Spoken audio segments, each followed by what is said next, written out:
Hey travel friends, today on Doodle the Travel Bug, we are headed to the Harry Potter Warner Brothers Studio Tour London and seeing if it's worth the hype. Now here at Doodle the Travel Bug, we are no strangers to Harry Potter themed travel. We've done potion classes, Universal Studios, The Cursed Child on Broadway, and filming locations in Ireland and the UK. So how does this compare? Spoiler alert, it far exceeds all expectations, and it is a must-do pilgrimage for all HP fans. Warner Brothers Studio Tour London is located about 20 miles northwest of London. We rented a car, but guests can also travel by train or studio tour bus from central London. Just make sure you get your tickets well in advance. Stepping inside the big open lobby, there's a Ukrainian Ironbelly Dragon just overhead, and it lets you know you're in for something special.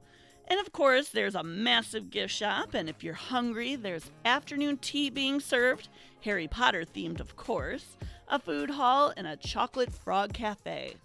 As our ticket time quickly approaches, the start of the tour does feel a little bit like herding cattle, or muggles, as you're put in sort of a holding room. You're given a quick introduction, then a welcome video with some of the stars of the film. But once you're unleashed into the authentic sets, props, and costumes, that's when the magic begins. And the first set is a showstopper. Ta-da! The doors open and reveal the Great Hall soundstage. You can almost smell the pumpkin pasties. This is where the students of Hogwarts would have their feasts, or in the Order of the Phoenix film, take their owl exams with Umbridge. Ugh. The tour is self-guided, and I've read it sometimes takes about 4 to 5 hours to get through the whole thing. Is that even possible? We have a 7-year-old. We tour everything at ludicrous speed. But holy smokes, this place is gigantic, and nothing could have prepared me for how immense the studio really is. It's all here. We got to see the Grifindor Common Room, Professor Snape's potions class, Dumbledoors Office, Hagrid's hut. We took a walk through the Forbidden Forest. There are plenty of photo ops, tons of behind-the-scenes info, like one of our favorite characters was played by 4 different little kitty thespians. There's also a section dedicated to special effects. Guests get a chance to fly through London or get put into a Quidditch match. And just when you think the studio could not get more epic, it keeps taking your breath away with each new set, like stepping onto platform 9 3/4. Now jumping over to London for just a quick sec, most scenes were actually shot on set at King's Cross Station. However, during the Deathly Hallows, part of the station was recreated on a soundstage. We continue outside where there's an incredibly detailed model of the Burrow for all the exterior shots, the night bus, and number 4 Privet Drive. Again, we have a quick jump to Bracknell, England, just outside of Windsor. The Dursleys' home was a real house for the first movie, and then recreated at the studio for future filming. The flying Ford Ancgelina is here, and one of our favorite sets, Professor Sprout's greenhouse.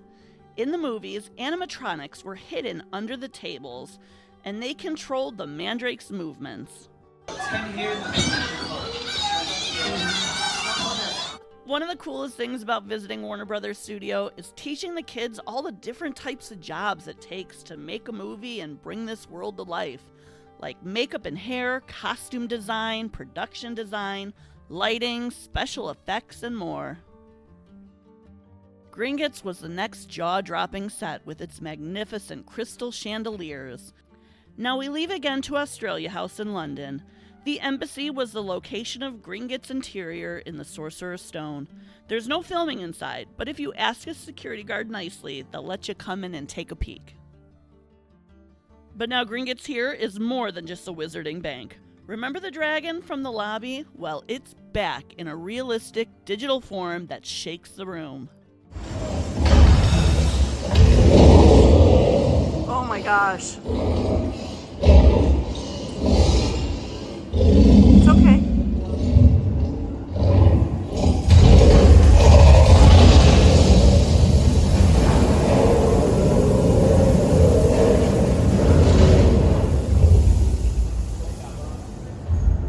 The last set on our tour is Digon Alley.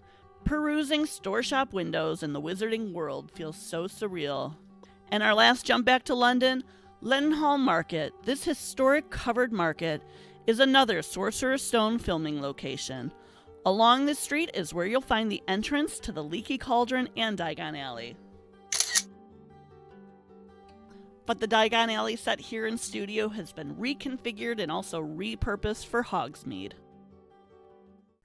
The tour comes to an end with the crown jewel of the art department. It's an intricately detailed model of Hogwarts Castle. The model was filmed and then enhanced with special effects to create realistic views of the castle's exterior. Model makers installed more than 2,500 mini lights and simulated shadows of students passing through the hallways. Now, I have to say the Warner Brothers studio tour delivered more than we could have ever imagined, and I hope to make it back one day. For more unique travel shows, like and subscribe to see where Doodle Bug goes next.